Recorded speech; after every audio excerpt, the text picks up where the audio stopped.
Hello students and welcome back to the channel. आज हम लोग डिस्कशन करने वाले हैं कि हम लोग आखिर अकाउंटेंसी में कैसे प्रिपेयर करें कि हम सीबीएसई अकाउंट्स का जो एग्ज़ाम होने वाला है उसमें अच्छा से अच्छा स्कोर कर सकें। अभी तक जैसे कि हम देख सकते हैं कि हम लोग ऑलरेडी स्कूल के प्री बोर्ड एग्ज़ाम्स दे चुके होंगे, तो हम अपने प्री बोर्ड्स का परफॉर्मेंस के हिसाब से थोड़ा डिसीजंस ले सकते हैं। अगर हम काफ़ी कम परफॉर्म किए हैं तो हमको डिमोटिवेट होने का ज़रूरत नहीं है। इसका मतलब ये नहीं है कि हम अच्छा परफॉर्म नहीं कर सकते। अभी भी 100% पॉसिबिलिटीज़ है कि हम बहुत ही अच्छा परफॉर्म कर सकते हैं। बस हमको स्मार्टली उसको पढ़ाई को करना होगा।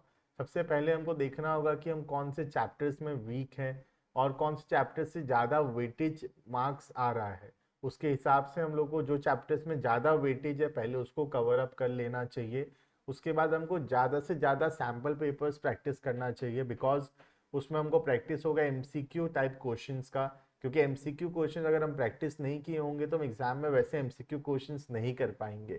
और अगर हम 15-20 तो सैम्पल पेपर कम से कम कर लिए होंगे तो हमको एक आइडिया हो जाएगा कि एमसीक्यू क्वेश्चंस कैसे आते हैं। और बहुत हाई चांसेस है कि उसी में से कुछ क्वेश्चंस हमारे एग्जाम में भी हमको देखने को मिल जाएगा। उसके अलावा 3 मार्क्स 4 मार्क्स 6 मार्क्स क्वेश्चन भी हमको आइडिया हो जाएगा कि कौन कौन से चैप्टर से किस किस प्रकार के क्वेश्चंस पूछे जा रहे हैं। क्योंकि यूजुअली सीबीएसई जैसा सैम्पल पेपर रिलीज करता है उसके अकॉर्डिंगली ही सीबीएसई एग्जाम में पेपर भी सेट करता है।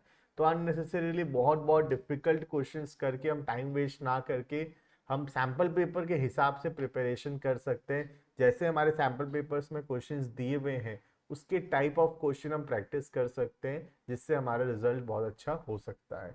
दूसरे वो कैटेगरी के बच्चे होंगे, ये तो मैं बता दिया जो थोड़े वीक चल रहे हैं। दूसरे वो कैटेगरी के बच्चे होंगे जो थोड़ा अच्छा परफॉर्मेंस दिए होंगे या एक मीडियम परफॉर्मेंस किए होंगे। तो उनको आइडेंटिफाई करना चाहिए कौन कौन सा चैप्टर्स है जिसमें वो वीक हैं, कौन कौन सा चैप्टर जिसमें इम्प्रूवमेंट का ज़रूरत है। तो सबसे पहले उनको वो चैप्टर्स कवर करना चाहिए अपने प्री बोर्ड के परफॉर्मेंस के बेसिस पे कि कौन सा चैप्टर का क्वेश्चन उनसे नहीं हो रहा था। तो वो चैप्टर पहले वो प्रिपेयर कर ले, नेक्स्ट 4-5 डेज 7 डेज के अंदर वो सारे चैप्टर्स को पढ़कर कंप्लीट कर लें। ज़्यादा डिटेल में जाने का ज़रूरत नहीं है उसमें। अगर हम इलस्ट्रेशंस भी सारा कर लेंगे, जो हमारे बुक है टी एस ग्रेवाल का, उसका हम इलस्ट्रेशन भी खाली कर लेंगे तो वो सफिशेंट माना जाता है। ठीक है। उसके अलावा फिर हमको सैम्पल पेपर में आना चाहिए, हमको जल्द से जल्द सैम्पल पेपर तक आ जाना चाहिए। बिकॉज सैम्पल पेपर प्रैक्टिस जितना हेल्प करेगा और कोई भी चीज़ उतना हेल्प नहीं करता है प्रिपरेशन के लिए। प्लस हमको एक एग्ज़ाम के माहौल के हिसाब से 2-3 बार हमको सैम्पल पेपर अपने आप करके उसको इवेलुएट करना चाहिए। जैसे हम 10 बजे स्टार्ट किए सैम्पल पेपर लिखना, उसको 2 2 आवर्स 45 मिनट्स या 3 आवर्स में हम लोग कितना लिख पा रहे हैं हम खुद देखेंगे। तो इससे टाइम मैनेजमेंट अच्छा हो जाएगा हमारा। 4-5 प्रैक्टिस करने से हमको आइडिया हो जाएगा कि हमारा पेपर 3 घंटा के अंदर कंप्लीट हो रहा है या नहीं।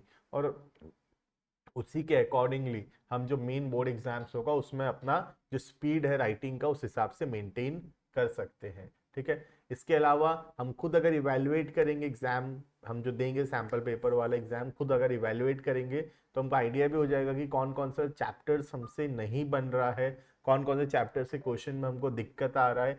वो चैप्टर्स हम एक बार और रिवाइज कर सकते हैं। थोड़े ओवरऑल एक रिवीजन वीडियो या कुछ देख लिए और थोड़ा प्रैक्टिस कर लिए तो थोड़ा वो चैप्टर भी स्ट्रॉन्ग बनेगा। उसके अलावा हमको एमसीक्यू क्वेश्चंस पे विशेष ध्यान देना है, क्योंकि एमसीक्यूज में गलती होने का चांसेस बहुत ज़्यादा है। तो एमसीक्यू बहुत ज़्यादा से ज़्यादा प्रैक्टिस करना है हमको। टी एस ग्रेवाल के बुक्स में बहुत सारे एमसीक्यूज हर चैप्टर के एंड में दिए हुए रहते हैं, उसको जरूर से कवर करो तुम। उसके अलावा जो सैम्पल पेपर्स हैं, अगर तुम्हारे पास उतना टाइम नहीं है कि तुम सारा सैम्पल पेपर्स नहीं कर पा रहे हो तो कम से कम हर एक सैम्पल पेपर का एमसीक्यू क्वेश्चंस को कंप्लीट कर लो। बिकॉज एमसीक्यू जो ऐसा चीज़ है जो साल भर में थोड़ा कम प्रैक्टिस हुआ हुआ रहता है और फिर एग्जाम के टाइम पे अचानक से 20-20 मार्क का एमसीक्यू आ जा रहा है, तो इसके लिए एमसीक्यू का सफिशिएंट प्रैक्टिस का जरूरत पड़ेगा। इसके अलावा थ्योरी को इग्नोर नहीं करना कभी भी। कुछ मार्क्स थ्योरी से भी आते हैं, जैसे कि एनालिसिस ऑफ फाइनेंशियल स्टेटमेंट्स का तो थ्योरी है, शेयर कैपिटल है, डिसोल्यूशंस है, वो सब का भी थ्योरी आता है। मैं थ्योरी का एक अलग से वीडियो अपलोड कर दूंगा जिसमें सारा का सारा थ्योरी अकाउंट्स का, ऑल चैप्टर्स का जो भी पॉसिबल थ्योरी क्वेश्चंस बनता है वो सब मैं एक जगह कवर कर दूंगा। उस वीडियो का अगर तुम देख लिए तो तुम्हारा 10-12 मार्क तो फाइनल पक्का हो जाएगा कि 10-12 मार्क तुम्हारा आएगा ही आएगा। सिर्फ वो वीडियो को जरूर से देख लेना। मैं बहुत ही जल्द उसको कोशिश करूंगा अपलोड करने का। इसके अलावा ये जो वीडियो है अभी अपलोड नहीं करेंगे, इसको हम लोग वो जो एग्जाम के टाइम में गैप होगा उसी में अपलोड करेंगे, बिकॉज थ्योरी एक ऐसा चीज है जो तुम अभी पढ़ोगे भी तो थोड़ा भूल जाओगे।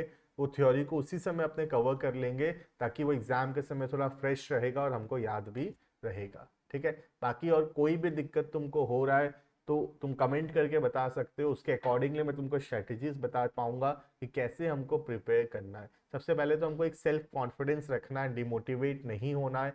कम टाइम है लेकिन अच्छा preparation, smart study, hard work नहीं करना है, स्मार्ट वर्क करना है। जो चैप्टर से ज़्यादा मार्क्स आ रहे हैं, जो चैप्टर्स हमारा वीक है उसको पहले पहले फटाफट से कवर करके जल्द से जल्द सैम्पल पेपर्स तक पहुंचना है। सैम्पल पेपर जितना जल्दी पहुंचोगे तुम और जितना ज़्यादा सैम्पल पेपर्स करोगे उतना ज़्यादा हेल्पफुल होगा। सैम्पल पेपर्स के लिए हम लोग टीएस ग्रेवाल का एड्स टू अकाउंटेंसी फॉलो कर सकते हैं।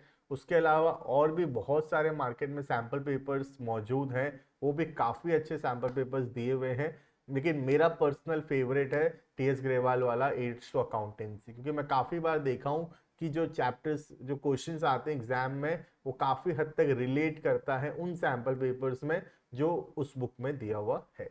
इसके अलावा हम ओसवाल, अरिहंत या कोई और भी पब्लिशर का बुक है तो दिक्कत का कोई बात नहीं है, तुम उसको प्रैक्टिस करो, नया लेने का नहीं जरूरत है। तुम उसको भी प्रैक्टिस करोगे तो चल जाएगा, कोई प्रॉब्लम नहीं है। ठीक है, चलो तो इसी के साथ इस वीडियो को यहाँ पे एंड करते हैं। तुमको कैसा लगा ये जरूर से मुझे बताना, और तुमको क्या दिक्कत हो रहा है और तुम कमेंट करके बताओ। उसके अकॉर्डिंगली हम थोड़ा सा डिस्कशन करेंगे कि कैसे पढ़ने से हम बेटर परफॉर्म कर पाएंगे। ठीक है, मिलते हैं नेक्स्ट वीडियो में, तब तक के लिए thank you and bye bye.